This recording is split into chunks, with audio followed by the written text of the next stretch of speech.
All right, so you ready for this? We're going deep, deep, deep into amyloidosis in animals, like cellular level. This 2024 research review we dug up from the Veterinary Pathology Journal. Yeah, this is some hardcore stuff. Hardcore, right? We're talking misfolded proteins, the whole 9 yards, and how they just Mess things up. mess things up. And it's not just your average cat or dog Right. situation. No, no. This review, they looked at like 21 different amyloid precursor proteins, and get this, they found them everywhere. Japanese squirrels, even a cotton-top tamarin. It's wild, right? Shows you just how widespread this whole thing is. Totally. So basics first for anyone tuning in who maybe missed Bio 101. What is amyloid? Break it down for us. Okay, so think of it like this. Amyloid is basically a bunch of proteins, right? But they're like the bad apples. They've misfolded, gone rogue. Gone rogue, okay. And they clump together, forming these fibers. They're called fibrils. They're insoluble, so they don't break down like they should. Oh, And wow. they can build up in organs, start causing trouble, really disrupt how things are supposed to work. So they're like gumming up the works, these bad apples. Yeah, kind of like that. And here's the thing. We used to think this amyloid stuff, it only formed outside cells. All right, right. But some newer research is hinting that maybe, just maybe, they can form inside cells too, Oh, interesting. which would make everything even more complicated, wouldn't it? Definitely more layers to this onion. And this is why we're doing the deep dive, folks, because Yeah. this amyloidosis thing, it's not just some obscure textbook topic. No. It's in tons of different species, not just humans. And it can be super tricky to even diagnose. You said it. Sometimes it's only found by chance, like when they're doing a procedure for something else completely. Exactly. So you got to know what you're looking for. And even then, It's a puzzle for sure. a puzzle, which is why, I guess, understanding all the different types of amyloidosis is so important. Absolutely. Treatment isn't one size fits all. Each type might need a different approach. Okay, so we hear about AA amyloidosis all the time. That seems like the usual suspect. But Yeah, that one's a classic. this review, though, they found a whole bunch of other amyloid-forming proteins, which I gotta admit is kind of fascinating in a morbid way. Oh, it's a whole rogues gallery of proteins. I'm looking at their table here, and they found Apolipoprotein AIV in a cotton-top tamarin. There's Fibrinogen Aα-chain messing with those Japanese squirrels. Even a Tsushima leopard cat got in on the action with FMP1 amyloidosis. A Tsushima leopard cat, huh? Pretty wild, right? So how on earth do researchers even begin to figure out which protein is the troublemaker in each case? Well, it's a process, that's for sure. They've got their tools, and it often starts with this thing called Congo red staining.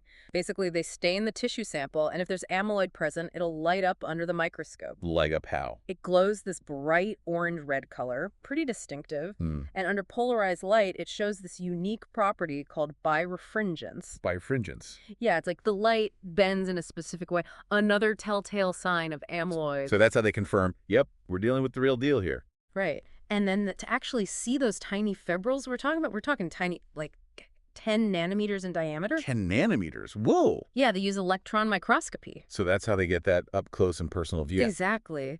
And then there's immunohistochemistry, which is a fancy way of saying they use antibodies, these little protein assassins, to target specific proteins. Like guided missiles going after the bad guys. That's a good analogy. But here's the tricky part. Got to be super careful with this one. Because sometimes you get what's called cross-reactivity. Class reactivity. Yeah, basically, the antibody might accidentally bind to the wrong protein, especially when you're dealing with different species. So choosing the right antibody, one that targets the specific part of the protein you're looking for, that's crucial. Makes sense. You don't want any false positives messing up your results. No, sir. And then we've got the big dunny.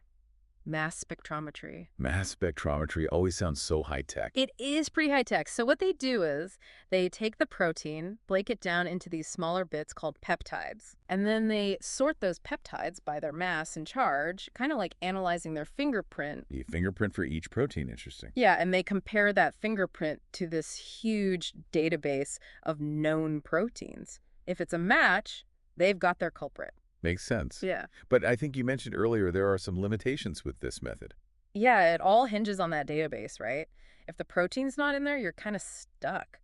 Especially if you're working with, say, a rare species that hasn't been studied as much. So we need to keep expanding those databases then. Absolutely. The more we know, the better. Okay, so let's get down to specifics. We've got all these different types of amyloidosis. Let's start with the most common one, the one everyone's heard of, AA amyloidosis. All right, back to the basics. They found this one in a ton of mammals and birds, which isn't surprising. But what is surprising is they didn't find it in rats. Yeah, that is a bit of a head scratcher, isn't it? Why not rats? That's the burning question. But anyway, generally speaking, AA amyloidosis is linked to inflammation. Robert. Chronic inflammation, yeah. It's like the immune system's gone into overdrive, and it's just causing damage. And this inflammation, it usually hits certain organs, right? Well, kidneys, liver, spleen, those are the usual suspects. And the amyloid buildup just makes things worse, you know? So it's a double whammy, inflammation plus amyloid. Exactly. Now, with chickens, there's this interesting twist. Oh. They get this thing called chicken amyloid arthropathy, and it starts in the joints, but then later on it can go systemic, spread throughout the body. Oh, no, that's not good. Not good at all. So that's something to keep in mind. Definitely. Okay, moving on. We've got apolipoprotein C3 amyloidosis. This one seems to be pretty rare. Super rare. Only one case reported in humans, and get this, one in a lion. A lion? That's crazy. What's even weirder is where they found the amyloid in the lion. It was in a different part of the kidney than where it usually is in AA amyloidosis. So different proteins, different locations, even within the same organ. Yeah, shows you how much variation there can be. Speaking of specific proteins, let's talk about EFEMP1, the one that was found in that Tsushima leopard cat case. Right, so that one's actually super interesting because it highlights a key difference between how EFEMP1 forms amyloid in humans compared to this cat. Oh, how so? Well, it turns out different parts of the protein are involved. In humans, it's the veins that get hit, but in this cat, it was the arteries. So a slight change in the protein structure can lead to completely different outcomes. Exactly, and that's why getting that precise identification is so important. Okay, now let's switch gears a bit. The review also talks about how amyloid shows up in certain types of tumors. Right, they're not just limited to organs, they can pop up in tumors too. One example they give is plasmacytomas. And these are tumors of plasma cells, which are the cells that make antibodies, right? That's right, and sometimes those tumor cells go a bit haywire and start producing way too much of a certain part of the antibody, the immunoglobulin light chain. And those light chains, they can form amyloid, right? You got it. But here's the weird part. Sometimes the tumor cells themselves disappear. Disappear, like they're just gone. Yep, they die off, and all that's left are the amyloid deposits. So it's like a ghost town of cellular debris. Pretty much. And it raises this question, what comes first? The amyloid or the cell death? That's the crux of the matter. Did the amyloid kill the cells, or did the dying cells leave the amyloid behind? We still don't know for sure. More research is needed. Always more research. Yeah. Okay, what other tumors did they mention? They talked about amyloid-producing ameloblastomas. Those are tumors that start in the cells that make teeth. So in the jaw, basically. Exactly. And they're known for, well, producing amyloid. It's in the name. Makes sense. Anything else? Yeah, they also found a connection between amyloid and mammary gland tumors in dogs, specifically with this protein called a S1 casein. And this could potentially be happening in other species too, we just haven't looked hard enough yet. Interesting. So there's this whole potential for similar situations popping up elsewhere. That's right. The world of amyloid is full of surprises. All right, before we wrap things up for this part of the deep dive, let's touch on some of the less understood types of amyloid deposition they mentioned. What's the deal with keratinic amyloid around dog hair follicles? That one's a bit odd, I'll admit. Keratin is the protein that makes up hair and skin and nails, right? So finding amyloid made from keratin around hair follicles, that's pretty weird. Yeah, doesn't quite make sense. Suggests there's something more going on than we currently understand. Definitely an area for further research. Agreed. And then there are these things called corpora amylacia. They're these spherical structures found in mammary glands. What are those all about?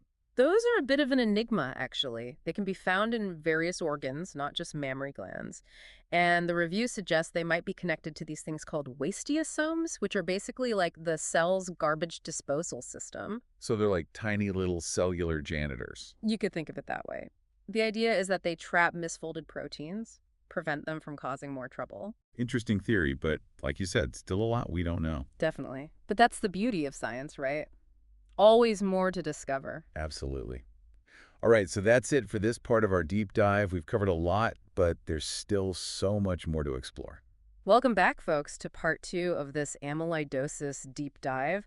Last time we were talking about those corpora amylaceae, the cellular janitors. Yeah, trying to clean up the protein mess. Exactly. It's a tough job. And the thing that keeps striking me is just how many different proteins can go rogue and form this amyloid stuff. It's like they're all just waiting for their chance to misfold. Right. And seeing it across so many different species, from squirrels to tamarins to lions, it makes you wonder why.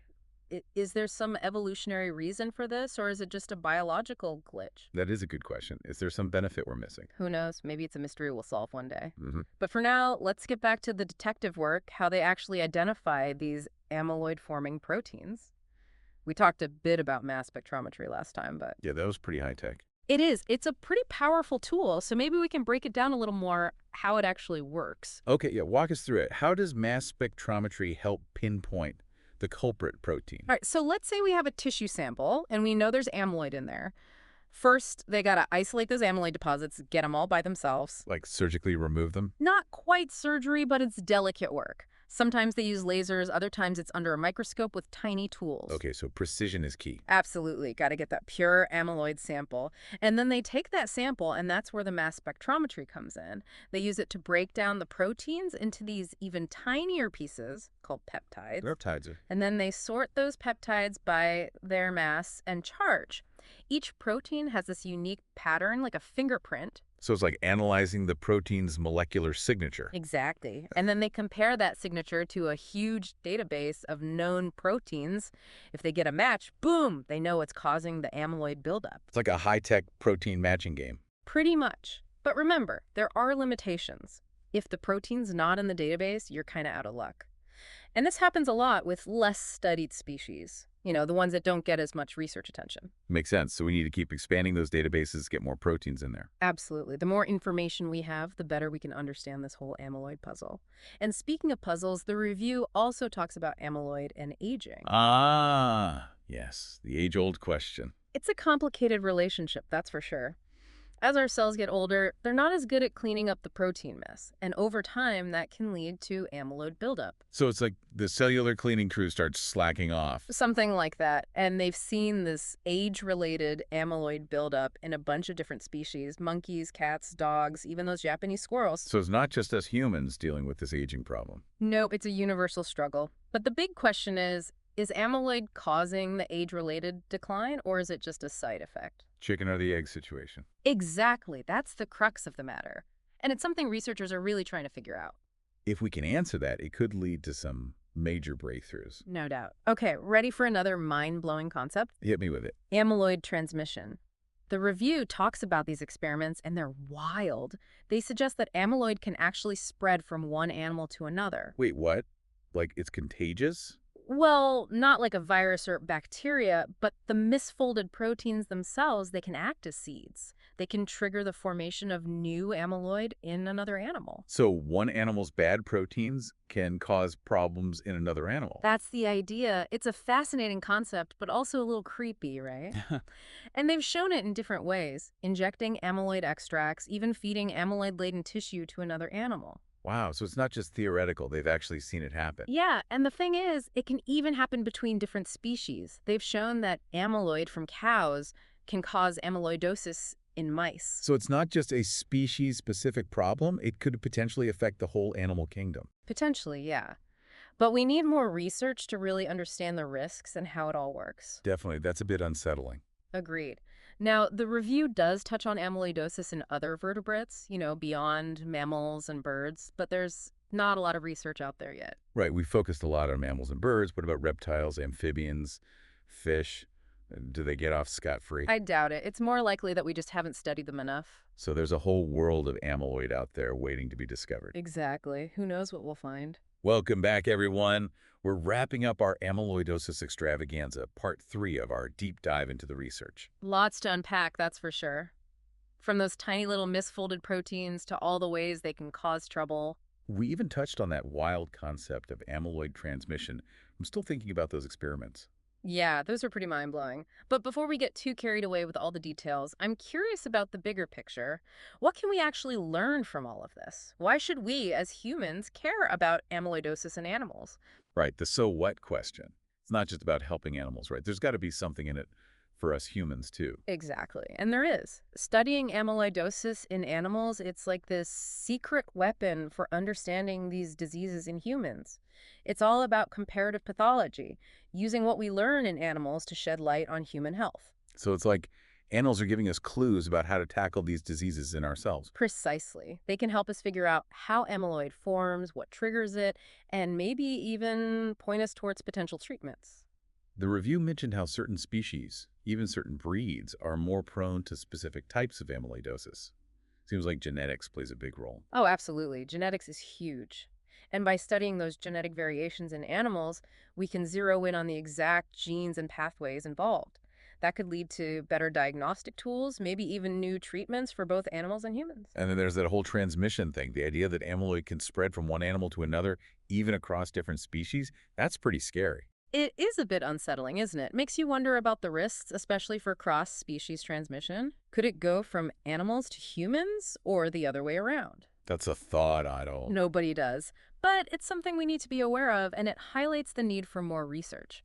The more we understand about how this transmission works, the better we can protect ourselves and our animal friends. So as we wrap up this deep dive, what's the main takeaway message for our listeners? What should they remember about amyloidosis in animals? Well, I think the big thing is it's a complex problem. It affects a huge range of species, and it's not just about animal health, it's about human health too.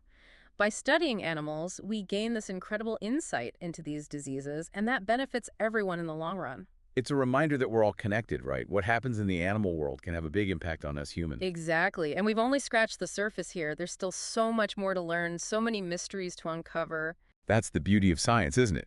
Always something new to discover. So to everyone listening, stay curious, keep asking questions, and never stop exploring. That's the crux of the matter. I couldn't have said it better myself. And from Vet Neurojar, keep those minds inspired, hearts light, and tails wagging.